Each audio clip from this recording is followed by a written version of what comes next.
ನಾನು ಒಟ್ಟು 5 ಸರ್ಕಾರಿ ಉದ್ಯೋಗಗಳನ್ನ ಬರೆದು ಕ್ಲಿಯರ್ ಮಾಡಿ ಜಾಬ್ ತಗೊಂಡಿದ್ದೀನಿ. ಆಲ್ರೆಡಿ ಇನ್ನು 2 ಎಕ್ಸಾಮ್ ನ ವೇಟ್ ಮಾಡ್ತಾ ಇದೆ ಓ ರಿಸಲ್ಟ್. ಮೈ ಗಾಡ್, ಒಂದಲ್ಲ ಎರಡಲ್ಲ, ಬರೋಬ್ಬರಿ 5 ಗೌರ್ಮೆಂಟ್ ಜಾಬ್ಗೆ ಸೆಲೆಕ್ಷನ್ ಆಗಿದ್ದಾರೆ. ವಯಸ್ಸು ಇದ್ದಾಗಲೇನೆ ಅಪ್ಪ ಅಮ್ಮ ತೀರೋದ್ರು ಇಬ್ರು. ನಾನು ನಮ್ಮ ಸೋದರ ಮಾವನ ಅಜ್ಜಿ ಮನೆಯಲ್ಲಿ ಬೆಳೆದಿದ್ದು, ಸೋದರ ಮಾವನ ಮನೆಯಲ್ಲಿ ಬೆಳೆದಿದ್ದು. ಬೇಸಿಕಲಿ ಯಾವ ಊರು ನಿಮ್ದು? ನಂದು ಮೂಲತಃ ಬೆಳಗಾವಿ ಜಿಲ್ಲೆ, ಒಂದು ಚಿಕ್ಕ ಗ್ರಾಮ ಮ್ಯಾಮ್. ಪ್ರಥಮ ಟ್ರಾನ್ಸ್ಜೆಂಡರ್ ವ್ಯಕ್ತಿಯಾಗಿ ಗೌರ್ಮೆಂಟ್ ಸೆಲೆಕ್ಷನ್ ತುಂಬಾ ಖುಷಿ ಇದೆ. ಹೊನ್ನಪೇಟೆ ತಾಲೂಕಿನಲ್ಲಿ ಗ್ರಾಮ ಲೇಖಾಧಿಕಾರಿ, ವಿಲೇಜ್ ಅಸಿಸ್ಟೆಂಟ್ ಅಂತ ಅಂತೀವಲ್ಲ, ಅದು ವರ್ಕ್ ಮಾಡ್ತಾ ಇದ್ದೀನಿ. SSLC ಗೆ ನಂದು ನಮ್ಮ ಸ್ಕೂಲ್ಗೆನೆ ಎಷ್ಟು 3ನೇ ರ್ಯಾಂಕ್ ಬಂದೆ ಮ್ಯಾಮ್. ಟಾಪರ್ ನೀವು? ಹಾ ಹೌದು. ನನ್ನ ಇದು QC ನಂದು 93.83 ಮ್ಯಾಮ್. ಇಡೀ ನಮ್ಮ ತಾಲೂಕಿಗೆ ನನ್ನ 2nd ರ್ಯಾಂಕ್ ಆರ್ಟ್ಸ್ ಅಲ್ಲಿ ಮ್ಯಾಮ್. ಹಲೋ ಎವ್ರಿವನ್, ಎಲ್ರಿಗೂ ನಮಸ್ಕಾರ. Welcome to another episode of digital Madhyama podcast. ಇವತ್ತು ನನ್ನ ಪಾಡ್ಕಾಸ್ಟ್ ನಲ್ಲಿ ವಿಶೇಷ ಅತಿಥಿ ಇದ್ದಾರೆ. ತುಂಬಾ ಜನ ಟ್ರಾನ್ಸ್ಜೆಂಡರ್ ನಾನು ಇಲ್ಲಿವರೆಗೂ ಸಂದರ್ಶನ ಮಾಡಿದ್ದೀನಿ, ಆದ್ರೆ ಇವರ ಕತೆ ಎಲ್ಲರಿಗಿಂತ ಡಿಫ್ರೆಂಟ್ ಆಗಿದೆ. First transgender women in Karnataka government employee ಕೆಲಸ ಮಾಡ್ತಾ ಇದ್ದಾರೆ. ವಿಲೇಜ್ ಅಕೌಂಟೆಂಟ್ ಆಗಿ ಕೆಲಸ ಮಾಡ್ತಾ ಇದ್ದಾರೆ. PDO ಆಗಿ ಆಲ್ರೆಡಿ ಆಫರ್ ಲೆಟರ್ ಗೆ ವೈಟ್ ಮಾಡ್ತಾ ಇದ್ದಾರೆ. ಕೇಸ್ ಪ್ರಿಲಿಮ್ಸ್ ಪಾಸ್ ಮಾಡಿ ಮೇನ್ಸ್ ರಿಸಲ್ಟ್ ಗೋಸ್ಕರ ವೈಟ್ ಮಾಡ್ತಾ ಇದ್ದಾರೆ. ಇವತ್ತು ನನ್ ಜೊತೆ ಇದ್ದಾರೆ highly educated transgender women. Welcome Shravya, ಹೇಗಿತ್ತು ಈ ದಿನ? ತುಂಬಾ ಚೆನ್ನಾಗಿತ್ತು. ಯಾಕಂದ್ರೆ ಇದು ಡಿಜಿಟಲ್ ಮಾಧ್ಯಮದಲ್ಲಿ ಬಂದಿರೋದು ತುಂಬಾ ಖುಷಿ ಆಗ್ತಿದೆ. This is my first podcast. ಇದುವರೆಗೂ ಬಹಳಷ್ಟು ಜನ ಟ್ರಾನ್ಸ್ಜೆಂಡರ್ ನಾನು ಇಂಟರ್ವ್ಯೂ ಮಾಡಿದೀನಿ. ಎಲ್ಲರೂ ಕೂಡ ಪ್ರೈವೇಟ್ ಸೆಕ್ಟರ್ ಅಲ್ಲಿ ವರ್ಕ್ ಮಾಡ್ತಾ ಇದ್ರು. ಆದ್ರೆ ಫಸ್ಟ್ ಟೈಮ್ ನಮ್ಮ ಡಿಜಿಟಲ್ ಮಾಧ್ಯಮದಲ್ಲಿ ಗೌರ್ಮೆಂಟ್ ಎಂಪ್ಲಾಯ್ ಟ್ರಾನ್ಸ್ಜೆಂಡರ್ ನ ಇಂಟರ್ವ್ಯೂ ಮಾಡ್ತಾ ಇದ್ದೀನಿ. ನನ್ಗಂತೂ ತುಂಬಾ ಖುಷಿ ಆಗಿದೆ. ಹೇಗೆ ನೀವು ಈ ಫೀಲ್ಡಿಗೆ ಬಂದಿದ್ದು? Thank you ma'am. ನಾನು ಕರ್ನಾಟಕದ ಪ್ರಥಮ ಟ್ರಾನ್ಸ್ಜೆಂಡರ್ ವ್ಯಕ್ತಿಯಾಗಿ ಗೌರ್ಮೆಂಟ್ ಸೆಲೆಕ್ಷನ್ ತುಂಬಾ ಖುಷಿ ಇದೆ.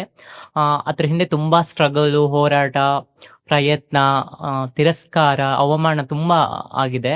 ಬಟ್ ಇವಾಗ ಖುಷಿ ಇದೆ. ಅದು ಒಂದು ದೊಡ್ಡ ಲಾಂಗ್ ಸ್ಟೋರಿನೇ ಇದೆ ಮ್ಯಾಮ್. ಅದ್ರ ಬಗ್ಗೆ ಹೇಳ್ಬೇಕಂತಂದ್ರೆ, ಪ್ರೆಸೆಂಟ್ ಎಲ್ಲಿ ವರ್ಕ್ ಮಾಡ್ತಾ ಇದ್ದೀರಾ? ಪ್ರೆಸೆಂಟ್ ನಾನು ಇವಾಗ ಕೊಡಗು ಜಿಲ್ಲೆ ಹೊನ್ನಪೇಟೆ ತಾಲೂಕಿನಲ್ಲಿ ಗ್ರಾಮ ಆಡಳಿತಾಧಿಕಾರಿ, ನಾವೇನಂತೀವಿ ಗ್ರಾಮ ಲೇಖಾಧಿಕಾರಿ, ವಿಲೇಜ್ ಅಸಿಸ್ಟೆಂಟ್ ಅಂತ ಅಂತೀವಲ್ಲ, ಅದು ವರ್ಕ್ ಮಾಡ್ತಾ ಇದ್ದೀನಿ. ಅದ್ರ ಜೊತೆಗೆ ಬೇರೆ ಬೇರೆ ಎಕ್ಸಾಮ್ ಕೂಡ ಬರ್ದಿದ್ದೀರಾ? ಹೌದು. ನಾನು ಒಟ್ಟು 5 ಸರ್ಕಾರಿ ಉದ್ಯೋಗಗಳನ್ನ ಬರೆದು ಕ್ಲಿಯರ್ ಮಾಡಿ ಜಾಬ್ ತಗೊಂಡಿದ್ದೀನಿ. ಆಲ್ರೆಡಿ ಇನ್ನು 2 ಎಕ್ಸಾಮ್ ನ ವೇಟ್ ಮಾಡ್ತಾ ಇದೆ ರಿಸಲ್ಟ್. ಓ ಮೈ ಗಾಡ್, ಒಂದಲ್ಲ ಎರಡಲ್ಲ, ಬರೋಬ್ಬರಿ 5 ಗೌರ್ಮೆಂಟ್ ಜಾಬ್ಗೆ ಸೆಲೆಕ್ಷನ್ ಆಗಿದ್ದಾರೆ. ಹೇಗೆ ಇದೆಲ್ಲ ಸಾಧ್ಯ ಆಯ್ತು? ನನ್ನ ಬದುಕಿನಲ್ಲಿ ಅಪಮಾನ, ಅವಮಾನ, ತಿರಸ್ಕಾರ, ಸಮಾಜ ನೋಡುವಂತ ರೀತಿ, ಅದೇ ನನ್ನ ಲೈಫ್ ನಲ್ಲಿ ನಾನು ಮುಂದೆ ಬರಬೇಕು, ನಾನು ಸಾಧನೆ ಮಾಡಬೇಕು, ನಾನು ಓದ್ಬೇಕು, ಸರ್ಕಾರಿ ಹುದ್ದೆ ಹಿಡಿದು ನಾವೇನು ಅಂತ ಸಮಾಜಕ್ಕೆ ತೋರಿಸ್ಬೇಕು ಅಂತ ನಾನು ಈ ಹುದ್ದೆನ ಪ್ರಯತ್ನ ಪಡಿದ್. ಅದ್ರ ಹಿಂದೆ 3 ವರ್ಷಗಳ ಕಾಲ ಸತತ ಪರಿಶ್ರಮ ಇತ್ತು. ಎಷ್ಟೋ ತಿರಸ್ಕಾರಗಳಾದ್ರು, ಸಮಾಜ ನಮ್ಮನ್ನ ದೂರ ಇಟ್ರು, ಆದ್ರೂ ನಾನು ಮಾಡ್ಲೇಬೇಕು. ನಾನು ಹುಟ್ಟಿರೋದು ಸಾಧ್ಯ ಮಾಡಕ್ಕೋಸ್ಕರ ನನ್ನ ಶಿಕ್ಷಣ ಎಲ್ಲೂ ವ್ಯರ್ಥ ಆಗ್ಬಾರ್ದು. ಅಂಬೇಡ್ಕರ್ ಅವರು ಹೇಳಿದಂಗೆ ಶಿಕ್ಷಣ, ಹೋರಾಟ, ಸಂಘಟನೆ ಮೇನ್. ಒಬ್ಬ ವ್ಯಕ್ತಿಗಿದ್ರೆ ಅವನ ಲೈಫೇ ಬೇರೆ ಕಡೆ ಹೋಗುತ್ತೆ ಅಂತ ತಿಳ್ಕೊಂಡು ನಾನು ಕಂಪ್ಲೀಟ್ ಆಗಿ ನಾನು ರೆಡಿ ಆದೆ. ಅದಕ್ಕೆ 3 ಇಯರ್ಸ್ ಸತತ ಪರಿಶ್ರಮದಿಂದ ಕಷ್ಟಪಟ್ಟೆ. ಥ್ಯಾಂಕ್ಸ್ ಗಾಡ್ ನಂಗೆ ಜಾಬ್ ಸಿಕ್ತು ಮ್ಯಾಮ್. 5 ಗೌರ್ಮೆಂಟ್ ಎಕ್ಸಾಮ್ಗೆ ಸೆಲೆಕ್ಷನ್ ಆಗಿದ್ದೀನಿ ಅಂತ ಹೇಳಿದ್ರಲ್ಲ, ಯಾವ್ದು ಮ್ಯಾಮ್? 5 ಅಂದ್ರೆ ನಾನು ಮುಂಚೆ KPTCL ಅಲ್ಲಿ ವಿದ್ಯುತ್ ಇಲಾಖೆಯಲ್ಲಿ ವರ್ಕ್ ಮಾಡ್ತಾ ಇದ್ದೆ ಮುಂಚೆ ಫಸ್ಟ್. ಹೌದು. ಆಮೇಲೆ ನಂದು ಫಾರೆಸ್ಟ್ ಡಿಪಾರ್ಟ್ಮೆಂಟ್ ಅಲ್ಲಿ ಫಾರೆಸ್ಟ್ ಗಾರ್ಡ್ ಆಗಿ ಜಾಬ್ ಆಯ್ತು. ಅದನ್ನ ಬೇರೆ ಕಾರಣಗಳಿಂದ ಅದನ್ನ ಹೋಗ್ಲಿಲ್ಲ. ಆಮೇಲೆ ವಿಲೇಜ್ ಅಕೌಂಟೆಂಟ್ 3 ಡಿಸ್ಟ್ರಿಕ್ಟ್ಸ್ ಸೆಲೆಕ್ಟ್ ಆಯ್ತು ಮ್ಯಾಮ್. ಆಕ್ಚುಲಿ ನಂದು ಯಾವ ಡಿಸ್ಟ್ರಿಕ್ಟ್? ಫಸ್ಟ್ ನಂದು ಉತ್ತರ ಕನ್ನಡ, ಕೊಡಗು ಡಿಸ್ಟ್ರಿಕ್ಟ್ ಆಯ್ತು. ನಾನು ಉತ್ತರ ಕನ್ನಡ ಬಿಟ್ಟು ಕೊಡಗು ಪ್ರಿಫರೆನ್ಸ್ ಕೊಟ್ಟೆ. ಆಮೇಲೆ ಮತ್ತೆ ಎಕ್ಸಾಮ್ ಕಾಲ್ ಆಗಿ ಎಕ್ಸಾಮ್ ಬರ್ದು ಮತ್ತೆ ರಾಮನಗರ ಜಿಲ್ಲೆಗೆ ಆಯ್ತು. ರಾಮನಗರ ಜಿಲ್ಲೆ ಏನಕ್ಕೆ ಹೋಗ್ಲಿಲ್ಲ ಅಂದ್ರೆ, ನಂದು ಆ ಟೈಮ್ ಅಲ್ಲಿ KS ಬರ್ದಿದ್ದು ಪ್ರಿಲಿಮಿನರಿ ಕ್ಲಿಯರ್ ಆಗಿತ್ತು ಆಲ್ರೆಡಿ ಮ್ಯಾಮ್. ಪ್ರಿಲಿಮಿನರಿ ಕ್ಲಿಯರ್ ಆಗಿ ಮೇನ್ಸ್ ಎಕ್ಸಾಮ್ ಟೈಮ್ ಇತ್ತು. ಆ ಟೈಮಲ್ಲಿ ನಾನು KS ಮೇನ್ ಚಾಯ್ಸ್ ಮಾಡ್ಬೇಕು. ಅದಕ್ಕೆ 100% ಎಫರ್ಟ್ ಹಾಕ್ತೆ. ಅದು ಹೌದು. ಪ್ರಿಲಿಮಿನರಿ ಕ್ಲಿಯರ್ ಆಗಿ ಮೇನ್ಸ್ ಎಕ್ಸಾಮ್ ಬರ್ದಿನಿ, ರಿಸಲ್ಟ್ ವೇಟ್ ಮಾಡ್ತಾ ಇದ್ದೀನಿ. ಅದ್ರ ಜೊತೆ PDO ಮೊನ್ನೆ ಲಾಸ್ಟ್ 1 ಮಂತ್ ಹಿಂದೆ ನಾನು ವೆರಿಫಿಕೇಶನ್ ಹೋಗಿ ಬಂದೆ ಮ್ಯಾಮ್. ಐ ಹೋಪ್ ಅದು ಆಗುವಂತ ಚಾನ್ಸಸ್ ಇದೆ. ಅಂದ್ರೆ ಎಲ್ಲಾ ಫೀಲ್ಡ್ ಅಲ್ಲೂ ಸೆಲೆಕ್ಷನ್ ಆಗಿದ್ದೀರಾ? ಹೌದು ಮ್ಯಾಮ್. ಓಕೆ. ಅಂದ್ರೆ ಒಬ್ರಿಗೆ ಲೈಫ್ ಅಲ್ಲಿ ಒಂದು ಜಾಬ್, ಗೌರ್ಮೆಂಟ್ ಜಾಬ್ ಸಿಗದೆ ತುಂಬಾ ಕನ್ಸಾಗಿರುತ್ತೆ. ಆದ್ರೆ ನಿಮ್ಮ ಕೈಯಲ್ಲಿ 5 ಇದೆ ಇವಾಗ. Wow, really great. ಎಲ್ಲರೂ ಹೇಳ್ತಾರೆ ಇವ್ರಿಗೆ 1% ರಿಸರ್ವೇಶನ್ ಇದೆ, ಇವರು ಆಟೋಮೆಟಿಕ್ ಆಗಿ ಜಾಬ್ ಸಿಗುತ್ತೆ, ಇವ್ರಿಗೇನು ಪರಿಶ್ರಮನೇ ಪಡಬೇಕಂತ ಇಲ್ಲ. ನಾವು 1% ಜಾಬ್ಸ್ 99% ನಾವು ಅದರ್ಸ್ಗೆ ಮೇಲ್ ಫೀಮೇಲ್ಗೆ ಬಿಟ್ಕೊಟ್ಟಿದೀವಿ. ಒಂದು ಮೇಲ್ ಫೀಮೇಲ್ನೇ ಒಂದು ಸರ್ಕಾರಿ ಹುದ್ದೆಗೆ ಹಿಡಿಬೇಕಂತ ಎಷ್ಟು ಕಷ್ಟ ಪಡ್ತಾ ಇದ್ದಾರೆ ಅಂದ್ರೆ, ಒಂದು ಟ್ರಾನ್ಸ್ ವ್ಯಕ್ತಿಯಾಗಿ ಸಮಾಜದಿಂದ ಹೊರಗಡೆ ಹಾಕಿ ಅಪಮಾನ, ಅವಮಾನಗಳಿಂದ ನೋಡ್ತಾ ಇದ್ದಾರೆ. ಇವಾಗ್ಲೂ ನಾವು ಒಂದು ಸರ್ಕಾರಿ ಉದ್ಯೋಗ ಇದ್ರೆ ಎಷ್ಟೋ ಕಡೆ ಮನೆ ಸಿಗ್ತಾ ಇಲ್ಲ, ಎಷ್ಟೋ ಕಡೆ ಉದ್ಯೋಗದಲ್ಲಿ ಕೆಲವು ತಾರತಮ್ಯ ಮಾಡ್ತಾರೆ. ಒಂದು ಮೆಡಿಕಲ್ ಪ್ರೊಸೆಸ್ ಅಲ್ಲಿ, ಅಪಾಯಿಂಟ್ಮೆಂಟ್ ಪ್ರೊಸೆಸ್ ಅಲ್ಲಿ ತಾರತಮ್ಯ ನಡೀತಾ ಇದೆ. ಅದನ್ನ ನಾವು ಮೆಟ್ಟಿ ಹೊರಗಡೆ ಬರ್ಬೇಕಂದ್ರೆ ತುಂಬಾ ಕಷ್ಟ ಇದೆ ಮ್ಯಾಮ್. ಅಷ್ಟು ಸುಲಭವಾಗಿ ಯಾರಿಗೂ ಸಿಗಲ್ಲ. ಅಂದ್ರೆ ನೀವು ಕೂಡ ಇವಾಗ ಜಾಬ್ ಅಲ್ಲಿ ಈ ರೀತಿಯಾಗಿ ಸವಾಲ್ಗಳೆಲ್ಲ ಸ್ವೀಕರಿಸ್ತಾ ಇದ್ದೀರಾ? ಅಂದ್ರೆ ಕೆಲವು ಪ್ರೊಸೆಸಿಂಗ್ ಅಲ್ಲಿ ಸವಾಲುಗಳು ನನಗೆ ಎದುರಾಯಿತು. ಬಟ್ ನಾನು ಉದ್ಯೋಗಸ್ಥತ್ವ ಪಡ್ಕೊಂಡ್ಮೇಲೆ ನನಗೆ ಯಾವುದೇ ತರ ಸವಾಲುಗಳು ಇಲ್ಲ. ಅದೇ ನಮ್ಗೆ ಒಳ್ಳೆ ಇದೆ ಸಿಗ್ತಾ ಇದೆ, ಒಳ್ಳೆ ಸೌಲಭ್ಯಗಳು ಎಲ್ಲ ಇದೆ, ಒಳ್ಳೆ ಮರ್ಯಾದೆನೂ ಸಿಗ್ತಾ ಇದೆ ಅಂತಾನೆ ಹೇಳ್ಬೋದು. ಬಟ್ ಅದ್ ಪ್ರೊಸೆಸಿಂಗ್ ಇದೆಲ್ಲ ಮಾಡ್ಬೇಕಾದ್ರೆ ಅದ್ರಲ್ಲಿ ತುಂಬಾ ಅವಮಾನಗಳು ಅಪಮಾನ ತುಂಬಾ ಇದೆ. ಅದು ಇನ್ನೂ ತುಂಬಾ ಚೇಂಜ್ ಆಗ್ಬೇಕು ಮ್ಯಾಮ್. ಏನ್ ಎಜುಕೇಶನ್ ಕಂಪ್ಲೀಟ್ ಮಾಡಿದ್ದು ನೀವು? ನಂದು ಡಿಗ್ರಿ ಕಂಪ್ಲೀಟ್ ಆಗಿದೆ, BA ಕಂಪ್ಲೀಟ್ ಆಗಿದೆ. ನಂದು ಕಂಪ್ಲೀಟ್ ಆಗಿದೆ ಮ್ಯಾಮ್. ಏನ್ ಆಪ್ಷನ್ ಅಲ್ಲಿ ತಗೊಂಡಿದ್ದು? ನಂದು ಇದು ತಗೊಂಡೆ HKS ಅಂತ, ಹಿಸ್ಟ್ರಿ, ಕನ್ನಡ, ಸೋಶಿಯಾಲಜಿ. ನಂದು ಒಳ್ಳೆ ಮಾರ್ಕ್ಸ್. ನಾನು SSLCಗೆ ನಂದು ನಮ್ಮ ಇದು ಸ್ಕೂಲ್ಗೆನೆ ಎಷ್ಟು 3ನೇ ರ್ಯಾಂಕ್ ಬಂದೆ ಮ್ಯಾಮ್. ಟಾಪರ್ ನೀವು? ಹಾ ಹೌದು. ನನ್ನ ಇದಕ್ಕೆ ಯಾವ್ದು PUCಲಿ ನಂದು 93.83 ಮ್ಯಾಮ್. ಇಡೀ ನಮ್ಮ ತಾಲೂಕಿಗೆ ನನ್ನ ಸೆಕೆಂಡ್ ರ್ಯಾಂಕ್ ಆರ್ಟ್ಸ್ ಅಲ್ಲಿ ಮ್ಯಾಮ್. ಡಿಗ್ರಿಯಲ್ಲಿ 63 ಇದು ಕರೆಸ್ಪಾಂಡೆನ್ಸ್ ಮಾಡ್ಕೊಂಡು 66 ರ್ಯಾಂಕಿಂಗ್ ಸ್ಟೂಡೆಂಟ್ ನೀವು. ಎಲ್ಲೂ ಕೂಡ ನನ್ನನ್ನ ಯಾರು ಹೌದು. ಯಾಕಂದ್ರೆ ನಾನು ಚಿಕ್ಕ ವಯಸ್ಸು ಇದ್ದಾಗಲೇನೆ ಅಪ್ಪ ಅಮ್ಮ ತೀರೋದ್ರು ಇಬ್ರು. ನಾನು ನಮ್ಮ ಸೋದರ ಮಾವನ ಅಜ್ಜಿ ಮನೆಯಲ್ಲಿ ಬೆಳೆದಿದ್ದು, ಸೋದರ ಮಾವನ ಮನೆಯಲ್ಲಿ ಬೆಳೆದಿದ್ದು. ಬೇಸಿಕಲಿ ಯಾವ ನಿಮ್ದು? ನಂದು ಮೂಲತಃ ಬೆಳಗಾವಿ ಜಿಲ್ಲೆ, ಒಂದು ಚಿಕ್ಕ ಗ್ರಾಮ ಮ್ಯಾಮ್. ಓ, ಯಾವ ಗ್ರಾಮ ಅಂತ ಹೇಳ್ಕೊಂಬೋದು? ನಮ್ದು ಮೂಡಲ್ಗಿ ಅಂತ ಒಂದು. ಗೋಕಾಕ್ ಪಕ್ಕ ಮೂಡಲ್ಗಿ. ಹೌದು ಹೌದು. ಮಹಾರಾಷ್ಟ್ರ ಬಾರ್ಡರ್. ಅಲ್ಲಿಂದ ಸ್ವಲ್ಪ 50 ಕಿಲೋಮೀಟರ್ಸ್.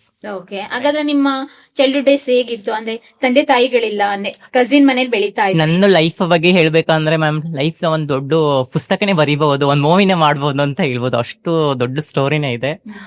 ಚಿಕ್ಕ ವಯಸ್ಸಲ್ಲಿ 6 ವರ್ಷದಲ್ಲಿ ನಂಗೆ ಅಪ್ಪ ಅಮ್ಮ ಇಬ್ರು ತೀರೋದ್ರು ಮ್ಯಾಮ್.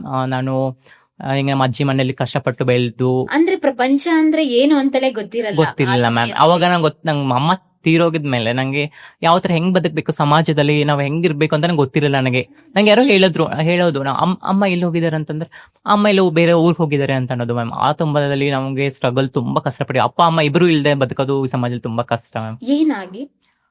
ಅವರು ಆತ್ಮಹತ್ಯೆ ಮಾಡ್ಕೊಂಡ್ರು ಮ್ಯಾಮ್. ಅಂದ್ರೆ ಅವ್ರ ಮನಸ್ತಾಪ ಮಧ್ಯದಲ್ಲಿ ಮಾಡ್ಕೊಂಡು. ನಾನು 6 ಇಯರ್ಸ್, ಇನ್ನು ನಾನು ಎಷ್ಟು 1ನೇ ಕ್ಲಾಸ್ ಮುಗಿದು 2ನೇ ಕ್ಲಾಸ್ ಇನ್ನು ಅಡ್ಮಿಷನ್ ಆಗಿದೆ ಅಷ್ಟೇ ಮ್ಯಾಮ್. ಎಷ್ಟು ಜನ ಮಕ್ಕಳು? ನಾನು, ನಮ್ಮ ಅಣ್ಣ ಒಬ್ಬರಿದ್ದಾರೆ. ಇಬ್ರು ಗಂಡ್ ಮಕ್ಳು? ಇಲ್ಲ, ನಾನು ಇವಾಗ ಇನ್ನು. ಆಗ ಹೌದು. ಓಕೆ. ಕಂಪ್ಲೀಟ್ ಆಗಿ ಅಜ್ಜಿ ಮನೇಲಿ? ಅಜ್ಜಿ ಮನೇಲಿ ಬೆಳೆದಿದ್ದು ಮ್ಯಾಮ್. ಅವಾಗ್ಲೂ ತುಂಬಾ ಸಮಸ್ಯೆಗಳು, ಆರ್ಥಿಕವಾಗಿ ತುಂಬಾ ಹಿಂದುಳಿದಿದ್ವಿ. ಒಂದು ಹೊತ್ತು ಊಟಗೂ ನಮ್ಗೆ ಕಷ್ಟ ಆಗ್ತಿತ್ತು. ಒಂದು ಹೊತ್ತು ಊಟಕ್ಕೆ 1 ರೂಪಾಯಿಗೋಸ್ಕರ ನಾನು ಹಿಟ್ಟಿನ ಗಿರಣಿಯಲ್ಲಿ ಕಸ ಗುಡ್ಸೋದು, ಆಮೇಲೆ ಚುರುಮುರಿ ಕಟ್ಟಕ್ ಬರ್ತಿದ್ದು 3 ರೂಪಾಯಿಗೋಸ್ಕರ ಪ್ರತಿ ವೀಕ್. ಅದು ಕೆಲಸ ಮಾಡಿ ಜೀವನ ನಡೆಸ್ತಿದ್ವಿ. ಅದು ನಮ್ಮ ಅಜ್ಜಿ 400 ಪೆನ್ಷನ್ಸ್ ಅಲ್ಲಿ ನಾವು ಇಡೀ ತಿಂಗಳ ಮಾಡ್ತಿದ್ವಿ. ತುಂಬಾ ಕಷ್ಟ ಆಗಿತ್ತು ಮ್ಯಾಮ್. 400 ರೂಪಾಯಿ ಪೆನ್ಷನ್ ದುಡ್ಡಲ್ಲಿ, ಅಜ್ಜಿ ಪೆನ್ಷನ್ ದುಡ್ಡಲ್ಲಿ ನೀವು ಲೈಫ್ ನ ಲೀಡ್ ಮಾಡ್ತಾ ಇದ್ರಿ ಕಂಪ್ಲೀಟ್ ಆಗಿಲ್ಲ? ಹೌದು. ನೀವು ಕೂಲಿ ಕೆಲ್ಸಕ್ಕೆ ಕಳಿಸ್ತಾ ಇದ್ರ ಅವಾಗ? ಕೂಲಿ ಕೆಲ್ಸಕ್ಕೆ ಅಜ್ಜಿ ಒಬ್ರೆ ವಯಸ್ಸಾದವ್ರಲ್ವಾ, ನಮ್ಗೆ ಬೇರೆ ಮಾಡಕ್ಕೆ ಏನೋ ಇದೇ ಇರ್ಲಿಲ್ಲ, ಆಪ್ಷನ್ಸ್ ಇರ್ಲಿಲ್ಲ ಅಲ್ವಾ. ಬದುಕ್ಬೇಕು.